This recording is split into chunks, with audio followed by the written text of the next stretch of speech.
नमस्कार साथियों, ITI career hub YouTube channel में आप सभी का स्वागत है।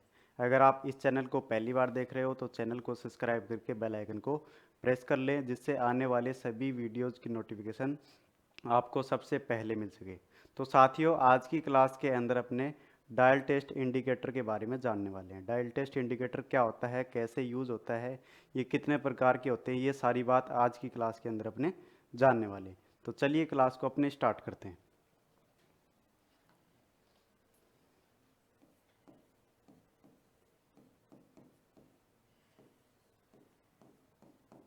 देखो, टॉपिक का नाम है अपना डायल टेस्ट इंडिकेटर। देखो, डायल टेस्ट इंडिकेटर एक किस प्रकार का टूल है, तो हम बोल सकते हैं डायल टेस्ट इंडिकेटर हमारा एक सूक्ष्म मापी यंत्र है। कैसा यंत्र है भाई? सूक्ष्म मापी यंत्र, या फिर इसको अपने बोल सकते हैं ये एक तुलना करने वाला औजार है, या फिर हम इसको लिख सकते हैं तुलनात्मक यंत्र। तुलनात्मक यंत्र या फिर सूक्ष्म मापी यंत्र अपना कौन सा? वही डायल टेस्ट इंडिकेटर। ठीक है। उसके बाद में अगली बात करते हैं अदर नेम। इसको और अन्य किस नाम से जानते हैं वो हम देखें। ठीक है। तो देखो, डायल टेस्ट इंडिकेटर को शॉर्ट के अंदर DTI भी लिख देते हैं। DTI, या फिर इसको डायल गेज भी कहा जाता है। इसके अलावा इसको इंडिकेटर गेज भी कहा जाता है।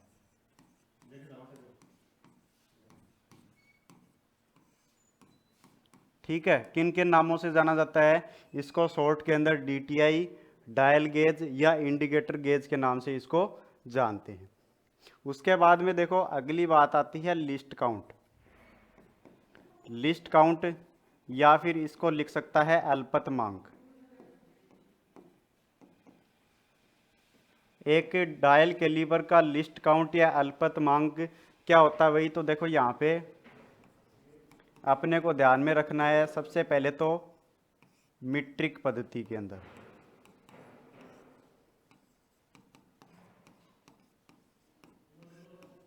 मीट्रिक पद्धति के अंदर डायल गेज का जो लिस्ट काउंट होता है वो होता है भाई 0.01, या इससे भी अधिक शुद्ध, इससे अधिक शुद्ध कितना होता है? 0.001 mm होता है। ठीक है। ये हो गया इसका मीट्रिक पद्धति में लिस्ट काउंट। अब देखो, ब्रिटिश पद्धति में लिस्ट काउंट क्या होगा इसका? 0.001 इंच या इससे अधिक शुद्ध। इससे अधिक शुद्ध कितना होगा? 0.001 इंच। 0.0001 इंच, ये हो गया इसका लिस्ट काउंट। ठीक है। अब देखो, इसका उपयोग है वो कहाँ किया जाता है, इसका यूज कहाँ किया जाता है? तो देखो, डायल गेज के द्वारा हम क्या कर सकते हैं? जॉब की समतलता चेक कर सकते हैं, समतलता। इसके अलावा जॉब की समांतरता चेक कर सकते हैं, सीधापन चेक कर सकते हैं, और टेपर को हम ज्ञात कर सकते हैं।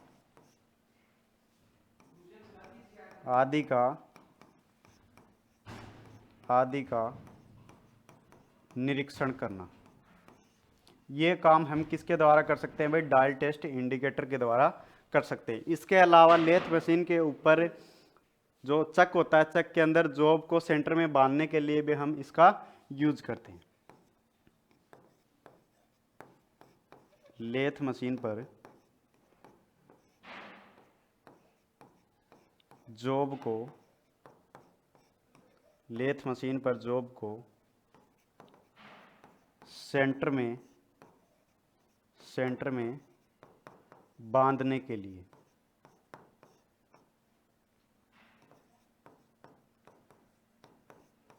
ठीक है। क्या क्या यूज है इसके द्वारा? तो देखो, इसके द्वारा हम जॉब की समतलता, समांतरता, सीधापन, टेपर आदि का निरीक्षण कर सकते हैं। साथ ही हम क्या कर सकते हैं? लेथ मशीन के ऊपर जॉब को सेंटर में बांधने के लिए हम इसका यूज करते हैं। ठीक है, तो ये डायल टेस्ट इंडिकेटर से संबंधित बातें हो गई। अब हम देखते हैं कि जो अपना डायल टेस्ट इंडिकेटर है ये कितने प्रकार के होते हैं। तो अपने हेडिंग लगाएंगे types of dial test indicator. Types,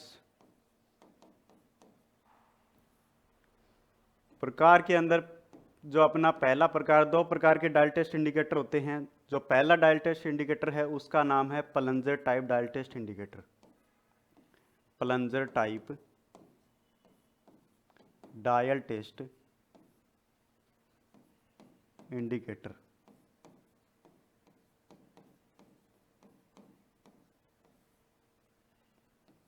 plunger type dial test indicator, देखो ये जो डायल टेस्ट इंडिकेटर होता है ये रेक और पिनियन के सिद्धांत के ऊपर कार्यरत होता है।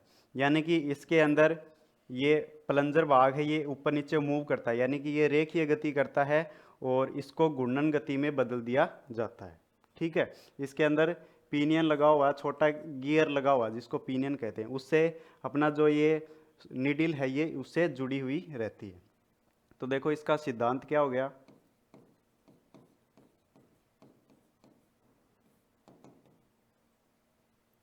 रेक और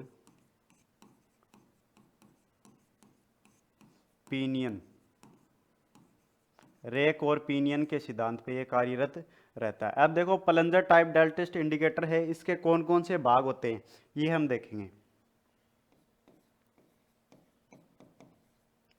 कौन कौन से भाग इसके अंदर होते हैं, तो देखो सबसे पहला भाग है उसको अपने बोलते हैं भाई सूचक या पॉइंटर। ठीक है, उसके बाद में अगला जो भाग है उसका नाम आता है रोटेबल बेजल। Rotatable bezel. उसके बाद में अगला भाग है उसको बोलते हैं bezel clamp. Bezel clamp. Next भाग है अपना बैक लेग। उसके बाद में अगला भाग अपना आता है पारदर्शी डायल कवर। पारदर्शी डायल कवर। उसके बाद में नेक्स्ट भाग आता है अपना 6 नंबर स्टेम। उसके बाद में अगला भाग है अपना प्लंजर और अगला भाग आता है अपना लास्ट एनविल। ठीक है, ये सारे भाग हो गए। अब देखो डायग्राम के अंदर ये कहाँ कहाँ पे उपस्थित होते हैं ये अपने देखेंगे। सबसे पहले अपना 1 नंबर भाग सूचक। ये देखो यहाँ पे 1 नंबर करके दिखा रखा है, इसी भाग को क्या बोलते हैं, सूचक बोलते हैं। इसी के द्वारा हम रीडिंग को लेते हैं। ठीक है, इसी के द्वारा हम देखते हैं कि अपनी जो रीडिंग है वो कितनी आई है। देखो यहाँ पे एक भाग और रह गया अपना 9वां भाग। इस भाग को और देख लो, इस भाग को अपने काउंटर डायल बोलते हैं। इस भाग को नोट करना। तो देखो पहला भाग हो गया अपना सूचक, इस भाग को सूचक बोलते हैं। ये जो सुई है इसको सूचक बोलते हैं। ये अपनी जो पिनियन है उससे जुड़ी हुई रहती है। ठीक है, और जो अपना प्लंजर है ये रेक से जुड़ा हुआ होता है। ठीक है, इसलिए इसको कहा गया है रेक और पिनियन के सिद्धांत पे ये काम करता है। उसके बाद में 2 नंबर जो भाग है उसको बोलते हैं रोटेबल बेजल। ये 2 नंबर जो भाग है इसको रोटेबल बेजल बोलते हैं। इसको अपने घुमा सकते हैं इसको। ठीक है, इसको 0 पर अपने सेट कर सकते हैं। अब देखो ये रोटेबल बेजल है, इसको रोकने के लिए, क्लैंप करने के लिए हम बेजल क्लैंप का यूज करते हैं। तो तीसरे भाग को क्या नाम देंगे, बेजल क्लैंप। उसके बाद में अगला जो भाग है उसको बैक लेग बोलेंगे। 4 नंबर जो भाग है इसको बैक लेग कहा जाता है। इसका क्या यूज होता है भाई, इसको अपने स्टैंड के अंदर लगाते हैं। डायल टेस्ट इंडिकेटर को हम इसको स्टैंड के साथ में यूज करते हैं। इसका स्टैंड आता है, उस स्टैंड के अंदर इस भाग को लगाया जाता है जिसको क्या नाम देते हैं भाई, बैक लेग नाम देते हैं। उसके बाद में अगला भाग देखो 5 नंबर कौन सा है, यहाँ पे एक शीशा लगा हुआ है, पारदर्शी शीशा, जिसको क्या बोलते हैं, पारदर्शी डायल कवर कहा जाता है। नेक्स्ट भाग 6 नंबर कौन सा है, 6 नंबर ये भाग है, इसको क्या नाम देते हैं, स्टेम नाम देते हैं। ठीक है, स्टेम के जस्ट नीचे होता है भाई प्लंजर। 7 नंबर भाग हो गया अपना प्लंजर। प्लंजर के जस्ट नीचे क्या होगा, एनविल। एनविल वह भाग होता है जो कि क्या होता है भाई, जॉब के संपर्क में आता है। ठीक है, तो ये सारे भाग हो गए किसके, plunger type dial test indicator के। सिद्धांत क्या है इसका, रैक और पिनियन का सिद्धांत। ठीक है, अब आगे बढ़ते हैं और अपना 2 नंबर जो डायल टेस्ट इंडिकेटर है उसको देखते हैं। देखो ये अपना दूसरा डायल टेस्ट इंडिकेटर कौन सा है भाई, ये lever type dial test indicator.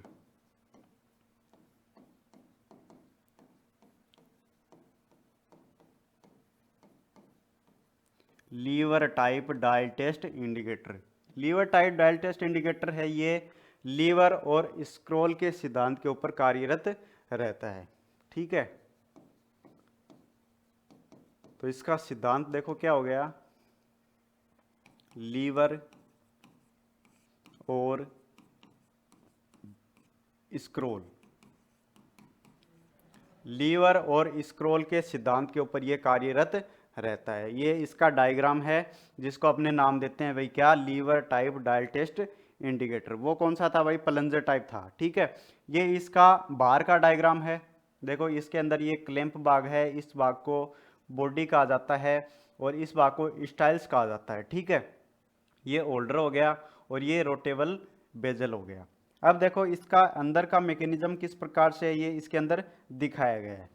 देखो इस भाग को अपने बोलते हैं स्टाइल्स, जो कि जॉब के संपर्क में आता है।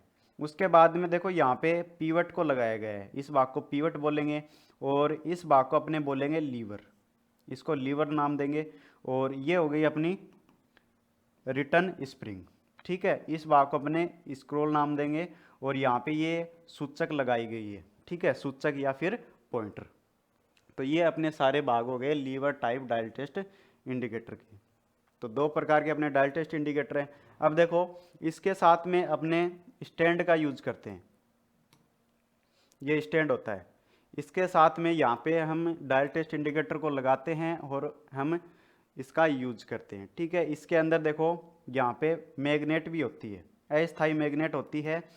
लीवर को अपने ऑन करते हैं तो मैग्नेट का गुण है वो शुरू हो जाता है और ऑफ करने पर मैग्नेट इसके अंदर नहीं रहती। इसके अंदर देखो वी खांचा भी काट दिया जाता है ताकि हम कोई गोल छड़ है उसके ऊपर भी रख सके, लेथ मशीन के बेड के ऊपर भी आसानी से इसको रख सकते हैं।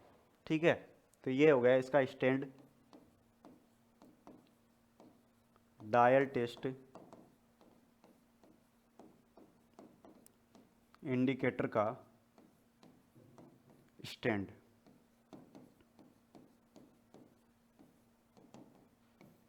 ठीक है, इस स्टैंड के साथ में हम डायल टेस्ट इंडिकेटर को लगा के यूज करते हैं। ठीक है, तो आज का अपना टॉपिक था वो यहीं तक था। आशा करते हैं ये आपको समझ में आ गया होगा। इससे संबंधित आपका कोई क्वेश्चन हो तो वो हमें आप पूछ सकते हो। तो आज के लिए बस इतना ही, मिलते हैं नेक्स्ट वीडियो में। धन्यवाद।